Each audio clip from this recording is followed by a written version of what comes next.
chegou a hora de ouvirmos a Palavra de Deus. Momento da Palavra. Momento da Palavra. Pastor Laudenir Menezes. Olá, meus queridos, olá, meus amados. Deus abençoe a todos abundantemente em nome de Jesus. Que a paz e a graça do nosso Deus seja na sua vida, em nome do Senhor Jesus Cristo. Deixa eu compartilhar com você uma reflexão rapidinho da Palavra de Deus, de um texto muito interessante que tem na Bíblia Sagrada, que fala sobre o filho pródigo. Quero compartilhar com você algo bem interessante acerca desse texto que nós podemos extrair para as nossas vidas e aprender como lição para as nossas vidas. Você que ainda não é inscrito, se inscreve aí no canal, em nome de Jesus, deixa o seu joinha, ativa as notificações e se você puder, compartilha com seus amigos, em nome de Jesus. Estamos te abençoando, trazendo a palavra de Deus, você está nos ajudando, se inscrevendo no canal e deixando o seu gostei aí, tá bom? Deus abençoe em Cristo Jesus. Vamos refletir um pouquinho sobre a história do filho pródigo. A palavra de Deus vai falar ali acerca de um pai que tinha 2 filhos. O mais moço chega para o pai e pede os direitos que ele tem na sua herança, né, porque ele quer viver a sua vida. E o pai de imediatamente dá a herança do seu filho e entrega nas mãos dele. E a palavra de Deus vai dizer que ele sai para uma terra longínqua, muito distante, e ali ele desperdiça todos os seus bens com as meretrizes, né, gastando tudo que ele tinha, sendo que veio uma grande fome naquela cidade e ele veio padecer necessidade. A Bíblia vai dizer, estou aqui resumindo a história, né, para a gente abreviar a história, para a gente ser bem rápido nessa reflexão que eu quero compartilhar com você. A Bíblia vai dizer que a fome era tão grande que ele não tinha o que comer. Então ele sai atrás de emprego, ele vai e chega a um senhor, dono de terra, e ele procura emprego ali. Ele acha emprego e o homem dá um trabalho para ele, que é cuidar de porcos. E ele vai cuidar dos porcos daquele senhor naquela terra. E a Bíblia vai dizer que a fome e a necessidade de pão era tão grande que ele desejava comer dos alimentos daqueles porcos, mas ninguém lhe dava nada. Então, meus amados, meus queridos, a Bíblia diz que ele cai em si e diz: quantos trabalhadores de meu pai têm abundância e eu aqui estou passando fome. Ele começa a refletir acerca do quem ele era na casa do pai e o que ele estava sendo agora longe da casa do pai. E a Bíblia diz que aquele pai esperava aquele filho retornar ansiosamente. Todos os dias ele aguardava a volta daquele filho que tinha saído de casa, daquele filho que tinha saído da casa do pai, daquele filho que tinha saído da presença do pai e que tinha ido para o mundo viver a sua vida. E o seu pai todos os dias, com aquele amor inexplicável no seu coração, aguardava a volta daquele filho, e aquele filho estava longe, distante. Só que um dia aquele filho cai em si e diz: puxa vida, quantos trabalhadores do meu pai têm abundância, eu aqui passando fome. E ele disse: já sei o que eu vou fazer, eu vou ter com meu pai e vou dizer: pai, pequei contra os céus e perante ti, já não sou digno de ser chamado teu filho, trata-me pelo menos como um dos teus trabalhadores, pelo menos como um dos teus empregados. E a palavra vai dizer que aquele filho, ele volta para casa com esse sentimento de arrependimento, que ele volta para a casa do pai com esse sentimento de culpa por ter errado contra o pai e ter pecado contra Deus.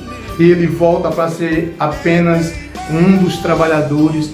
Ele estava abrindo mão de todo o seu direito que ele poderia ter como filho para viver como empregado na casa do seu próprio pai. Mas ele volta para a casa do pai.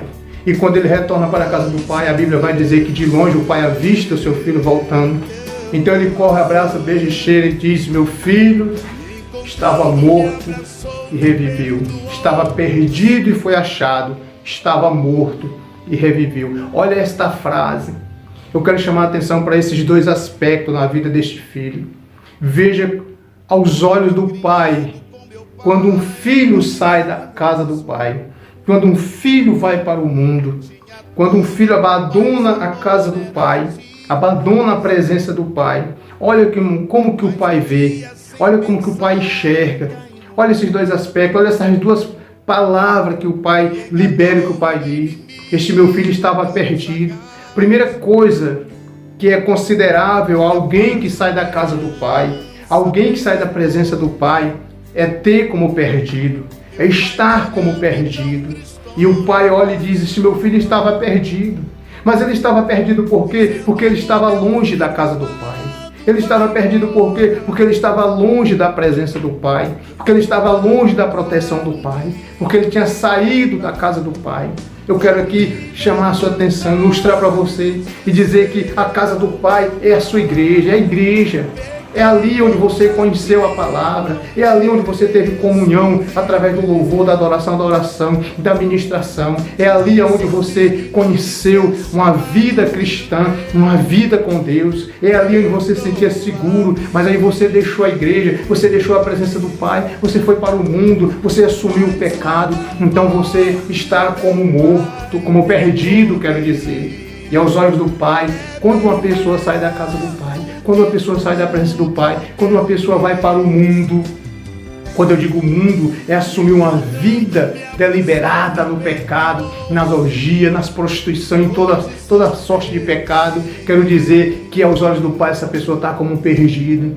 Pois foi assim que o Pai disse: esse meu filho estava perdido, mas foi achado. Quando retorna, é considerado como um que estava perdido e achado. É considerado como alguém que foi achado, que foi resgatado, que foi novamente trazido para a casa, para dentro de casa. Então assim o pai via aquele filho. A segunda coisa que ele diz é: estava morto e reviveu. Olha que duas coisas trágicas na vida de uma pessoa que se afasta da casa do pai, que se afasta da presença do pai, que vai viver uma vida de pecado lá no mundo. Olha que duas coisas terríveis. Primeiro, está perdido. Segundo, está morto aos olhos do pai. Mas o pai disse: ele estava perdido, mas foi achado, porque voltou para a casa do pai, porque voltou para a presença do pai. Estava morto, mas reviveu, porque ele voltou para a casa do pai, ele voltou para a presença do pai. Mas uma coisa que eu acho muito interessante, eu quero chamar a sua atenção aqui, é que ele não voltou de qualquer forma, ele voltou arrependido, glória a Deus. Ele voltou consciente que tinha errado contra o pai, tinha pecado contra Deus e contra o pai, tinha pecado e tinha abandonado o pai, e aquilo ali pesou no seu coração, na sua alma. Ele se arrependeu e profundamente ele veio para a casa do pai, e o pai o recebeu, e o pai o abraçou, e o pai deu uma festa, glória a Deus. Então eu quero que você medite só nessas duas palavras: estava perdido e foi achado, estava morto e reviveu. Assim é o estado de todos aqueles que estão longe da casa do Pai. Assim é o estado e a situação daqueles que estão fora da presença do Pai. O Pai é Deus. A casa é a igreja do Senhor Jesus, é o local onde nós nos reunimos para adorar a Deus, louvar a Deus. A igreja onde nós estamos reunidos, onde nós nos reunimos. Não estou falando de prédio, quatro países, estou falando do povo de Deus estar reunido, é a igreja. E é aí onde você precisa estar. Você que se afastou da comunhão da igreja, você que saiu da presença do Pai, você que foi para o mundo de pecado, você que está aí vivendo a sua vida absolutamente no mundo e no pecado, volte logo para a casa do Pai, porque até então você está perdido, mas o Pai quer te trazer de volta. Você está morto, o Pai quer te dar vida. Então pense nisso, medita nisso. Não sei o que você está vivendo, não sei o que você está enfrentando, não sei o que você está passando, mas sabe de uma coisa? O Pai, Ele te ama, e esse amor tão grande, Ele está esperando você de braços abertos para que você volte. Volte para Deus, volte para o Pai, volte para a comunhão da igreja, porque Jesus, Ele te ama e Ele quer novamente, em nome de Jesus, te dar todos os direitos de filho que você um dia teve na casa do Pai. Então, Jesus te ama, e esse amor incondicional está liberado para a sua vida, em nome de Jesus. Que Deus em Cristo Jesus te abençoe, que essa palavra fale no seu coração, que você caia em si. Se você está afastado da casa do Pai, se você está afastado da presença do Pai, volta, porque o Pai está sempre de braços abertos te esperando para dar uma grande festa por você voltar, em nome de Jesus. Que Deus te abençoe, tá bom? Em nome do nosso Senhor Jesus Cristo.